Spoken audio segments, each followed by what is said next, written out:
दुनिया की सबसे बड़ी डेमोक्रेसी गुजरात के Ahmedabad We were frontals in Ahmedabad.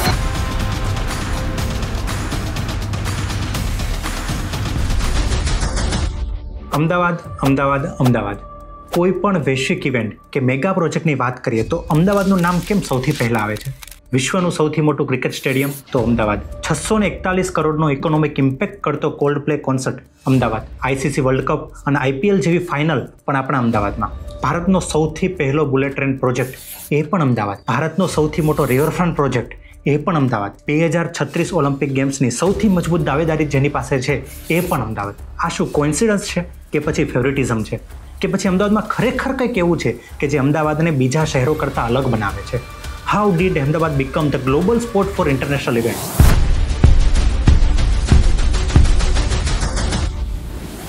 Y Ahmedabad?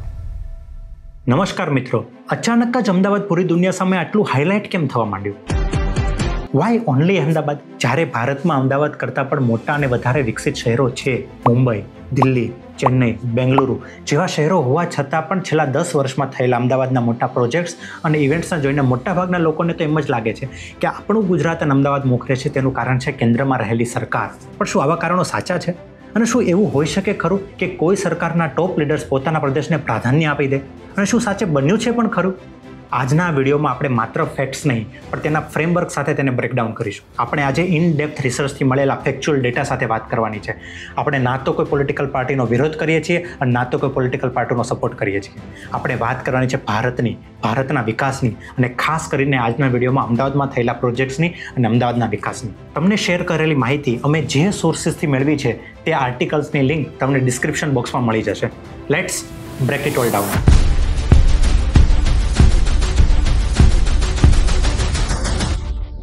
અમદાવાદમાં પાછલા એક દાયકામાં થયેલા મોટા પ્રોજેક્ટ્સ અને ઇવેન્ટ વિશે ફટાફટ એક ક્વિક રિવ્યૂ લઈ લઈએ. નંબર 1, સૌથી મોટું cricket stadium Narendra Modi stadium. વિશ્વનું સૌથી મોટું આ ક્રિકેટ સ્ટેડિયમ જેની કેપેસિટી 1,32,000 સીટની છે એ આપણા અમદાવાદનું નરેન્દ્ર મોદી સ્ટેડિયમ છે, જ્યાં મોટી ઇવેન્ટ્સ ઓર્ગેનાઇઝ થાય છે, જેમ કે ICC ODI world cup, IPL finals અને Coldplay concert. Number 2, bullet train project.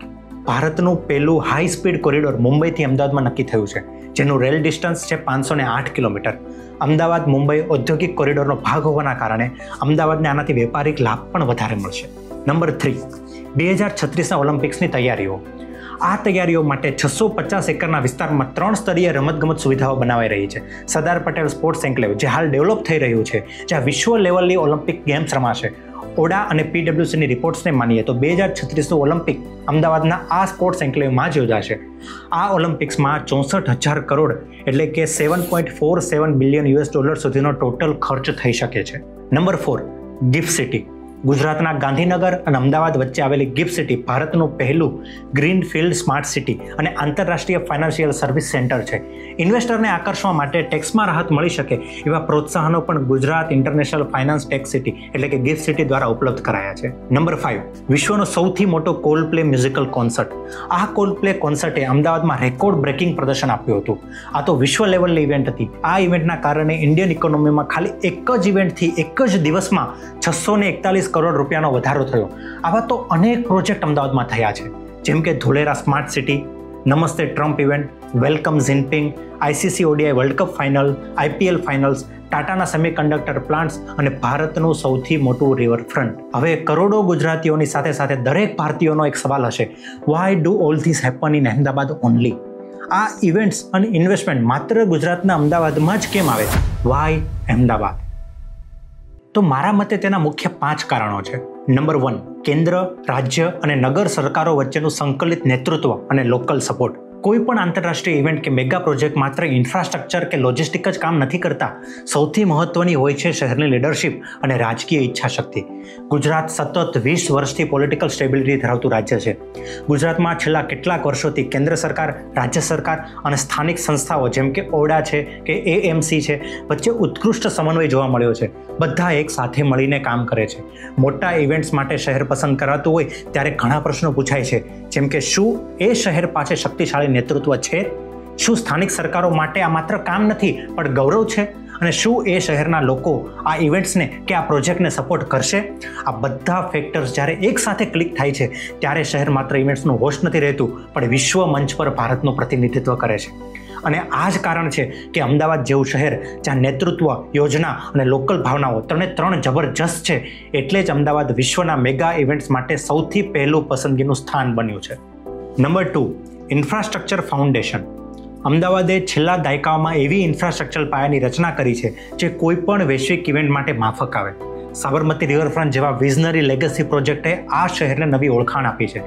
સાથે સાથે સિટીના ટ્રાન્સપોર્ટેશન, મેટ્રો, એક્સપ્રેસવે, ઓવરબ્રિજનું વેલ કનેક્ટેડ નેટવર્ક પણ શહેરને ગ્લોબલ લેવલની ઇવેન્ટ માટે તૈયાર કરે છે. નરેન્દ્ર મોદી સ્ટેડિયમ, દુનિયાનું સૌથી મોટું ક્રિકેટ સ્ટેડિયમ અને નિર્માણ પામી રહેલું એસવીપી સ્પોર્ટ્સ એન્કલેવ એ સાબિત કરે છે કે અમદાવાદ હવે માત્ર રાષ્ટ્રીય નહીં પણ આંતરરાષ્ટ્રીય કક્ષાના ખેલ મહાકુંભ માટે પણ તૈયાર છે.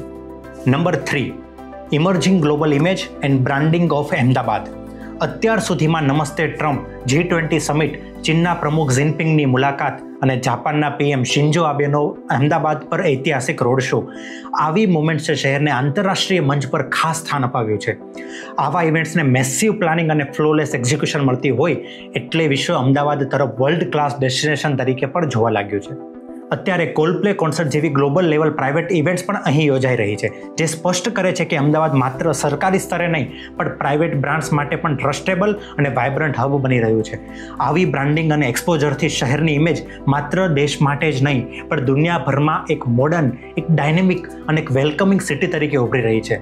આના જ લીધે જ ફ્યુચરમાં ઓલિમ્પિક્સ કે એક્સપો જેવા ઇવેન્ટ્સ માટે અમદાવાદનું નામ શક્યતાની યાદીમાં જોઈ શકાય છે. Number 4, connectivity and central location in western India. Ahmedabad એ ભૌગોલિક રીતે પશ્ચિમ ભારતનું એક સ્ટ્રેટેજિક અને કેન્દ્ર સ્થિત શહેર છે.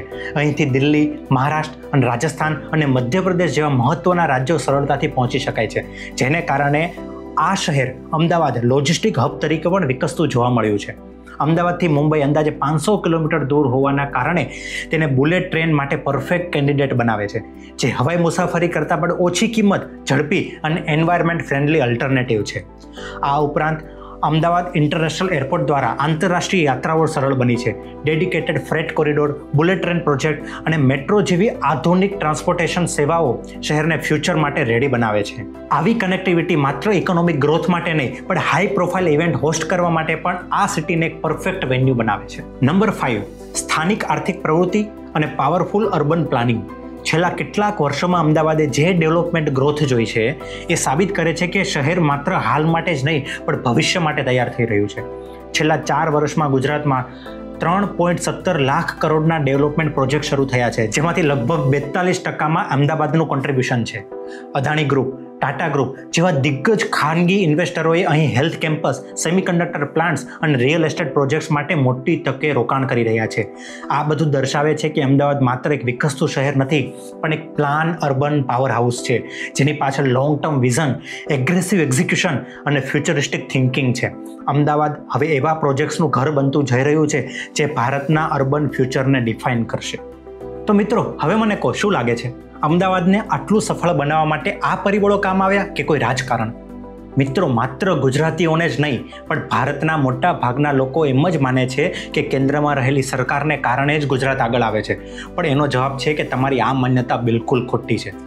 અમદાવાદ અને ગુજરાત સિવાય પણ ભારતમાં ઘણા બધા પ્રોજેક્ટો શરૂ થયા છે અને ઘણા શરૂ છે અત્યારે, જેમ કે દિલ્હી મુંબઈ એક્સપ્રેસવે, હિમાચલ પ્રદેશની Atal tunnel, dedicated freight corridor, Amrit Bharat અને વંદે ભારત ટ્રેન્સ, ચિનાબ બ્રિજ, કેરલામાં આવેલો અદાણી પોર્ટ અને હમણાં જ ઓપરેશન સિંદૂરમાં ઉપયોગમાં આવેલી બ્રહ્મોસ મિસાઇલની ઉત્પાદકતા વધારવા માટે યુપીમાં પ્લાન્ટ નખાયો છે. આવા તો ઘણા બધા પ્રોજેક્ટ્સ દેશભરમાં ચાલતા જ હોય છે. અને હા, કેન્દ્ર સરકારને તમામ રાજ્યોના વિકાસનું ધ્યાન રાખવું જ પડે, કારણ કે આ તેમની ફરજ છે.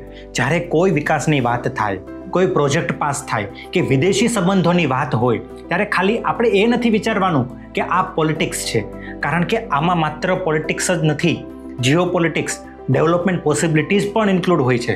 લોકો ઘણી વખત કોઈ પણ સરકારી નિર્ણયો કે જાહેરાતોને ડાયરેક્ટ જ પોલિટિક્સ કે રાજકારણ સાથે સાંકળી લે છે કે આ બધું પોલિટિક્સના કારણે જ થાય છે, પણ ડેવલપમેન્ટ એટલે કેવળ રાજકીય ગેમ નથી, ખાલી પોલિટિક્સની ગેમ નથી. એ long term vision, execution capability અને કોલોબરેશન પર પણ આધાર રાખે છે. તેથી ડેવલપમેન્ટને પોલિટિક્સ સાથે કન્ફ્યુઝ ન કરો. પડદાની પાછળ પ્લાનિંગ અને પોસિબિલિટીઝ પણ ઇક્વલી મેટર કરે છે. પોલિટિક્સ દેશ બનાવે છે તો જીઓ પોલિટિક્સ એ દેશની ઇમેજ બનાવે છે અને વિકાસ બતાવે છે કે દેશની સંચાલન સિસ્ટમ કેટલી મજબૂત છે અને દેશની સંચાલન સિસ્ટમને મજબૂત બનાવે છે તમારો એક અમૂલ્ય મત. તો શું મિત્રો, તમને હજુ એવું લાગે છે કે અમદાવાદ અને ગુજરાતનો જે વિકાસ થઈ રહ્યો છે એક રાજકીય પક્ષપાત છે કે આ બધું પોલિટિક્સના લીધે જ થાય છે? તો આપનો જે પણ વિચાર હોય એ અમને કમેન્ટમાં ખાસ જણાવજો અને અમારો આ નવો પ્રયાસ તમને કેવો લાગ્યો એ પણ અમને કમેન્ટમાં ખાસ જણાવજો. તો મળીએ આવતા વિડીયોમાં. જય જય ગરવી ગુજરાત, જય હિન્દ.